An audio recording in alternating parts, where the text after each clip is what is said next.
नमस्कार दोस्तों। हिमाचल प्रदेश विधानसभा चुनाव में वोटिंग होने जा रही है और इस बार ये तय होगा कि पिछले 3 दशक से एक के बाद दूसरे, दूसरे के बाद फिर पहले वाले की जो पुनरावृत्ति होती रही है, यानी कि लगातार 2 बार किसी एक पार्टी के आने की गुंजाइश नहीं रही है। इस बार क्या ऐसा हो जाएगा? 37 साल बाद बीजेपी ने यह रिकॉर्ड उत्तर प्रदेश में बनाया कि किसी एक दल को लगातार 2 बार सरकार में आने का मौका मिलता है। हिमाचल प्रदेश के लिए बीजेपी ने इसी तरह से अपनी उम्मीद बनाए रखी है। प्रधानमंत्री नरेंद्र मोदी ने अपनी पूरी ताकत इस बार हिमाचल प्रदेश में झोंकी। कई रैलियां उन्होंने की। हाल ही में 2 रोज़ पहले जब वो हमीरपुर में थे तो उन्होंने लोगों से ये वायदा लिया कि आप ये बताइए कि इस बार भी बीजेपी की सरकार होगी या नहीं, यानी कि रिवाज बदलेगा या नहीं। लोगों ने कहा कि बदलेगा। प्रधानमंत्री नरेंद्र मोदी भले ही लोकसभा की 4 सीटें हिमाचल प्रदेश में हैं, लेकिन हिमाचल प्रदेश में बीजेपी की सरकार बनी रहे, इसकी खातिर उन्होंने एड़ी चोटी का जोर लगाया और राज्य के लगभग हर हिस्से में उनकी रैलियां रखी गईं। हिमाचल प्रदेश में जो टोपी और जो वो कुर्ता प्रधानमंत्री ने चंबा में पहना था, चंबा की रैली में वहाँ की महिलाओं ने जो दिया था, उसी को उन्होंने केदारधाम में पहना जब वो केदारधाम गए थे। तो ये बताने के लिए कि हिमाचल प्रदेश उनके साथ जुड़ा हुआ है, लगातार उनके साथ बना हुआ है। मगर इस बार हिमाचल प्रदेश में जो चुनावी समीकरण है वो पहले चल रहे चुनावों के मुकाबले अलहदा है। बीजेपी और कांग्रेस ये 2 पार्टियां हमेशा रही हिमाचल प्रदेश के चुनाव में, लेकिन इस बार आम आदमी पार्टी भी ताल ठोक रही है और पूरी ताकत के साथ वो मैदान में है। आम आदमी पार्टी ने इस बार जो अपनी 6 गारंटी रखी लोगों के बीच में, उसमें 1500 रुपये हर महीने महिलाओं को देने, जो पंजाब में 1000 रुपये था, और ये 1000 रुपये हर महीने महिलाओं को देने का जो फॉर्मूला पंजाब में आजमाया आम आदमी पार्टी ने, उसका अच्छा खासा फ़ायदा उसको हुआ। तो उसको 1500 रुपये करके वो हिमाचल प्रदेश में उतरी हुई है कि महिलाओं को हर महीने हम 1500 रुपये देंगे और 3000 रुपये उन नौजवानों को जो बेरोज़गार हैं देंगे, यानी बेरोज़गारी भत्ता। एम्प्लॉयमेंट 5 साल में 6 लाख देंगे। इस तरीके से बाकी गारंटी है। बीजेपी जो 5 साल से सरकार में है, उसने 8 लाख रोजगार देने और कॉमन सिविल कोड लागू करने की बात उसने की है। कांग्रेस भी मैदान में है और वो आम आदमी पार्टी के रास्ते पर दिखी है कि 1500 रुपये वो भी महिलाओं को हर महीने देगी। कांग्रेस और बीजेपी, इन दोनों की ज़मीन वहाँ पहले से रही है, इसलिए दोनों मजबूत दल हैं। अब सवाल ये है कि आम आदमी पार्टी इस बार क्या कर पाएगी, यानी कि वो अपने हिस्से में कितना वोट और कितनी सीटें बटोर पाएगी। और जितना कुछ वो बटोरेगी, बनाएगी, वो कहीं ना कहीं बीजेपी कांग्रेस से कटेगा और ज़्यादातर आप मानिए कांग्रेस के हिस्से से कटेगा।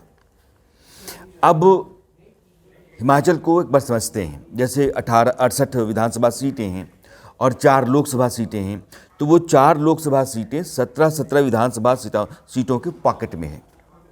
एक लोकसभा 17 तो 4 लोकसभा 68, तो ये 68 सीटों की विधानसभा है जिसमें 35 सीटों पर बहुमत हो जाता है। पिछली बार बीजेपी के हिस्से में 44 सीटें आई थी और 21 सीटें कांग्रेस के पास थी। उसके पहले आप जाएंगे 2012 में, तो कांग्रेस के पास बहुमत था 36 सीटों का, बीजेपी विपक्ष में थी। उसके पहले जाएंगे तो बीजेपी के पास बहुमत था, कांग्रेस विपक्ष में थी। तो यह जो रिवाज चलता रहा एक के बाद दूसरा, प्रधानमंत्री ने इस बार यही वायदा वहाँ के लोगों से लिया कि रिवाज को आप बदल दीजिए, बीजेपी को बनाए रखिए।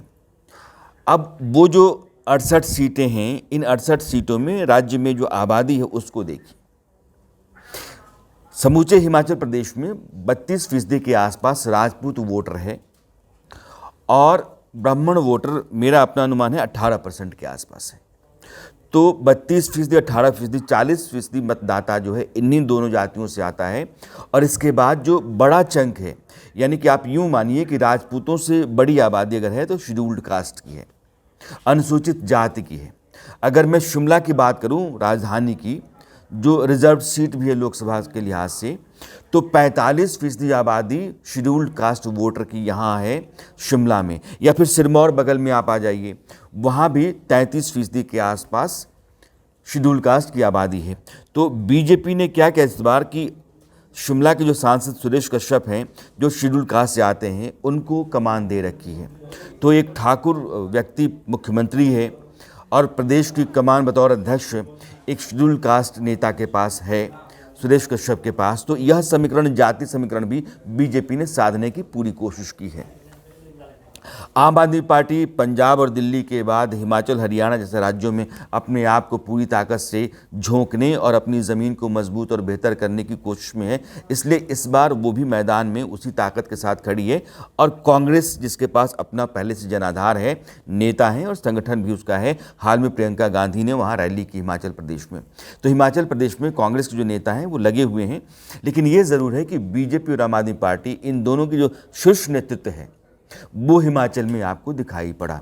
और दोनों ने, खासकर बीजेपी ने, जो सांगठनिक तौर पे, संघ और बीजेपी दोनों का जो सांगठनिक ढांचा है वो हिमाचल प्रदेश में सक्रिय है। और हिमाचल प्रदेश भले ही 4 सीटों का राज्य है, लेकिन अगर बीजेपी की महाराष्ट्र सरकार रहती है तो 2024 के लोकसभा चुनाव में इन 4 सीटों की लड़ाई भी बीजेपी पार कर जाएगी। तो चूंकि एक एक सीट भी कभी कभी बहुत महत्वपूर्ण हो जाती है, इसलिए जब देश की बात होती हो, देश के स्तर पर सत्ता की बात होती है, यानी केंद्रीय सरकार की, तो फिर आपको 4 सीटों वाले राज्य में भी विधानसभा चुनाव पूरी ताकत से लड़नी चाहिए। यह बीजेपी बताती है, दिखाती है।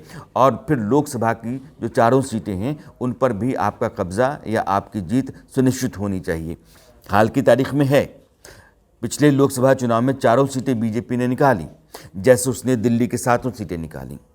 तो अब बीजेपी, आम आदमी पार्टी और कांग्रेस, इसके बीच में जो प्रचार चलता रहा है, जनता ने इन तीनों दलों को किस तरीके से देखा है, किस तरीके से समझा है, किसका वायदा उसको बेहतर लगा, किसकी गारंटी पर उसका मन आया हुआ है, यह कल वो जनता तय करने वाली है कि वोट कहाँ जा कर के दे रही है। और फिर 8 दिसंबर को जब नतीजे आएंगे तो ये तय होगा कि हिमाचल की जनता ने किस पार्टी के पक्ष में कितना वोट दिया है और किसको सरकार बनाने का जनादेश मिला है। तो इंतज़ार कल का ज़रूर है। और कल की एक इम्पॉर्टेंट तारीख़ है, इसके बाद 8 दिसंबर की तारीख होगी, जिस दिन हिमाचल की जनता ने जो भी आदेश दिया है वो सामने आएगा।